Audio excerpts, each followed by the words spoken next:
Estamos de volta para o último bloco do nosso programa de hoje, especial com o Luiz Eduardo Soares.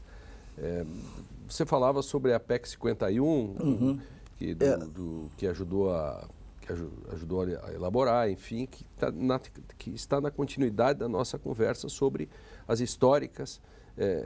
históricos problemas da violência no Brasil e que, na sua opinião, a PEC 51 enfrenta de frente. Isso, exatamente. Quando nós discutimos instituições policiais, há sempre aqueles que questionam, que arguem a respeito da relevância do problema, lembrando que, afinal de contas, há tantas variáveis que concorrem para a promoção da violência, sociais, econômicas, culturais e outras relativas às desigualdades já estruturadas na própria economia e problemas atinentes também à justiça em outro âmbito, não à polícia. E todas são ponderações verdadeiras, inclusive a ideia da autorização proveniente da sociedade para a violência policial. São todas ponderações corretas, mas há um momento em que nós temos de focalizar um dos problemas também importante, que, entretanto, é sempre esquecido, que é o problema institucional, organizacional das polícias. As esquerdas no Brasil e os democratas até hoje não disseram qual polícia desejam, quais polícias seriam adequadas à experiência democrática.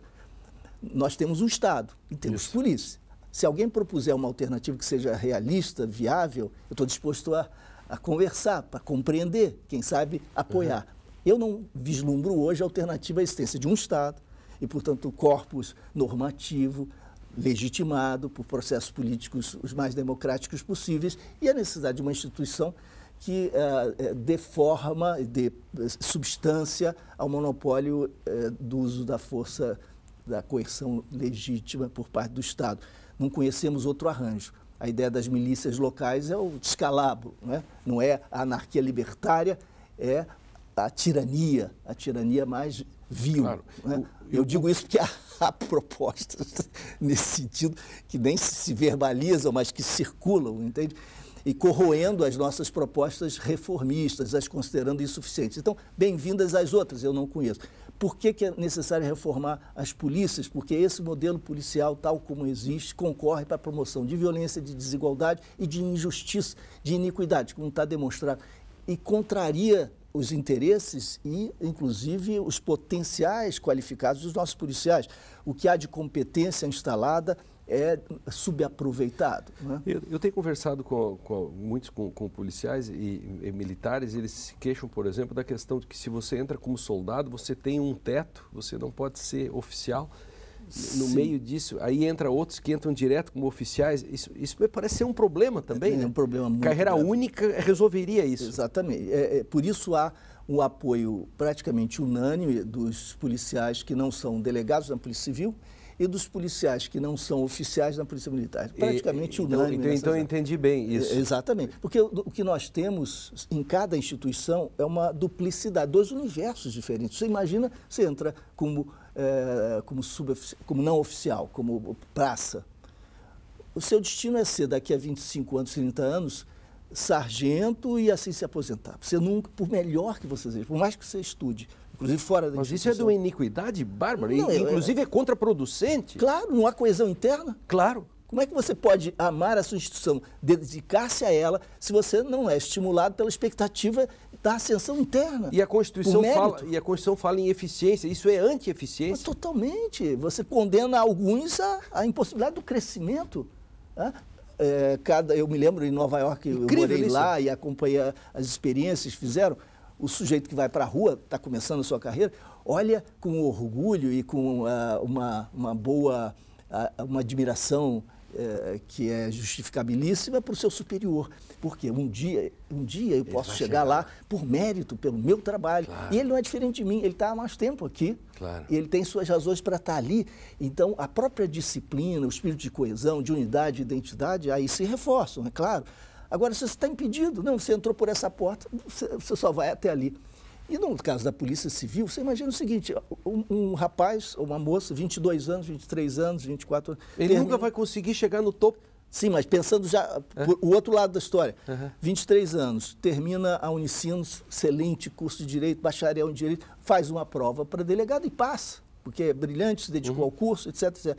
Desce de paraquedas, vai ter uma preparação rápida, desce de paraquedas, nunca estudou segurança pública especificamente, nem gestão de pessoas ou administração institucional, desce de paraquedas e vai comandar 30 homens e mulheres que estão ali há 20 anos, ganhando muito mais, com prestígio e possibilidade de ascensão, e os outros, por mais que façam suas dúzias de pós-graduação fora, há casos de 3 No fundo é a mesma coisa, acaba é a mesma mutatis mutandis, tanto na militar como na civil, o problema acaba sendo o mesmo. Sim, o delegado, mesmo mais jovem, ganha muito mais, tem mais prestígio, tem possibilidade de ascensão. O outro que está lá 20... E mais, se o de baixo quiser fazer o mesmo concurso, os 20 anos de polícia significam 0 de crédito. Você acredita nisso, Lene? 0 de crédito. Tudo bem que você até concorresse com outros, abrisse eventualmente, mas qual o crédito para quem está lá, tem a experiência, que é insubstituível? Claro. Meu Deus do céu. Então, há e mais, não é só falta de coesão, é disputa. Disputa e grave. Na Polícia Federal está atingindo fóruns tão dramáticos. Isso na Polícia Federal também é. Os fóruns são dramáticos, exatamente. Está atingindo níveis muito dramáticos de conflito interno. Exatamente. Alguns amigos meus, eu tenho amigos delegados, amigos agentes, dizem, olha, isso vai chegar a uma tragédia, porque eles se cruzam armados no interior da sua instituição, não veem mais como a sua comum instituição, mas como duas instituições em confronto. Carreira única viabilizaria que em cada polícia existente nós tivéssemos a possibilidade da ascensão por mérito.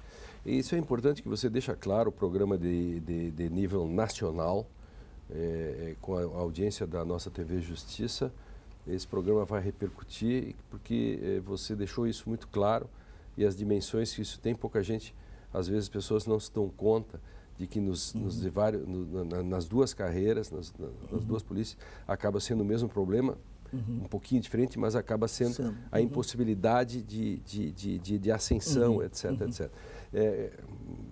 E acho que esse é um dos pontos fulcrais, né, para o aparelho do Estado, que tem o monopólio da força, poder dizer de um outro modo essa força, né, claro. E dar uma resposta, digamos, mais cidadã. Claro. Até pelos seus componentes, porque os componentes precisam estar satisfeitos, precisam ter perspectiva, precisam ser eficientes. E precisam confiar nessas instituições, assim como a população, e precisam cultuar os mesmos valores da população. Eles prestam serviço. Eles prestam serviço público. Nós temos 5 minutos de programa e eu quero que você fale. Vai aparecer aqui na nossa pantalha depois a capa do seu novo livro. Né? Queria que você falasse um pouco dele, já falou um pouco antes, né? Da professora Dulce, enfim, mas falar porque você tem a elite da tropa, casaca de general, e como é que esse é uma espécie de trilogia ou ele é independente? Ele é independente. Ele descontinua? Ele é independente, é um trabalho ao qual eu me dediquei nos últimos 3 anos e meio, mais ou menos, e reúne histórias reais sobre o Rio de Janeiro, que se passaram no Rio de Janeiro, e que são, a meu juízo, reveladoras de aspectos diferentes da cidade. Esse livro nasceu de um convite da editora Companhia das Letras e da Penguin, que está publicando em inglês em março do ano que vem, o livro. Um convite para que eu escrevesse sobre o Rio de Janeiro. E eu não queria fazer mais uma pesquisa acadêmica sobre o Rio, há muitas muito interessantes, nem era essa a intenção prevista no convite. A ideia era escrever um livro que mostrasse aspectos importantes do Rio, um mosaico do Rio de Janeiro, que fosse real e, ao mesmo tempo, profundo o suficiente para que nós pudéssemos conhecer as dimensões que não se deixam ver muito claramente. O título da introdução é A Grande Guerra contra o Clichê, porque eu queria evitar a grande assombração, esse espectro que ronda quem escreve sobre o Rio de Janeiro, a sua beleza natural, a cidade maravilhosa, etc., e todos esses aspectos que também são reais, mas que servem muito mais aos pôsteres e ao turismo E há uma idealização que cada vez mais esconde a barbárie, esconde a corrupção política, esconde a idealização esconde a barbárie. E o livro é uma tentativa de desnudar isso. Exatamente. Deixar isso mais... Sem negar os aspectos positivos, mas desnudar com coragem, contando histórias sobre corrupção política, sobre corrupção policial, histórias de amor, de dedicação, histórias heróicas como essa, que diz bem sobre o Rio de Janeiro durante a ditadura, a história de Dulce Pandolfo, a história da resistência. Você, no fundo, está voltando ao Luiz Eduardo, que se formou em literatura, porque, no fundo, esse é um livro bem literário. É uma produção literária sobre o Rio de Janeiro, sobre a violência. Exatamente, acho que você chegou ao ponto. Eu gostaria que fosse isso, fiz com essa intenção, e acho que eu fui capaz de realizar, pelo menos, do projeto que eu imaginei. As histórias são reais, normalmente nós associamos literatura à ficção, mas as narrativas são escritas como se ali houvesse contos, como se ali houvesse ficções, romances, Canudos também. etc. Canudos também é real e... É claro.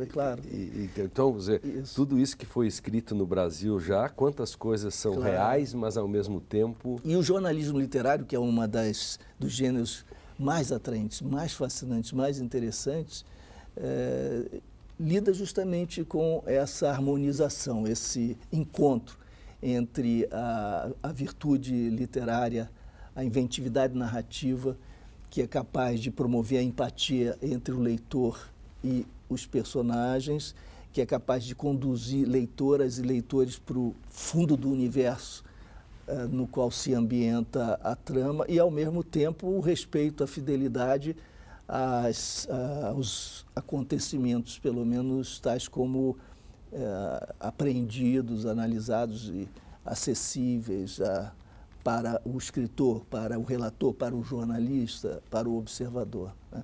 Então, é esse encontro e espero que você goste do livro. Eu já o tenho, comecei a leitura. No fundo, a leitura desse livro é mais ou menos como a gente está, ao descrever, você está denunciando. No fundo... É como o Maquiavel que vai... Sim, é verdade. É um pouco, não é um manual para príncipes, não. Mas ao contrário, você desnuda todas a problemática da violência num país tão desconcertante como o Brasil. O Direito e Literatura fica por aqui.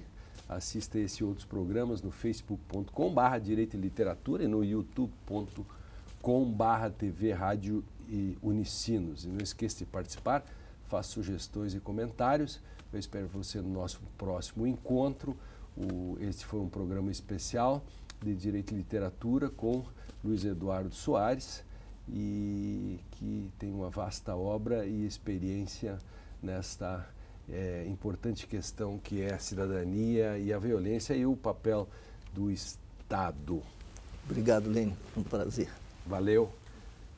Direito e Literatura fica nessa e até a próxima.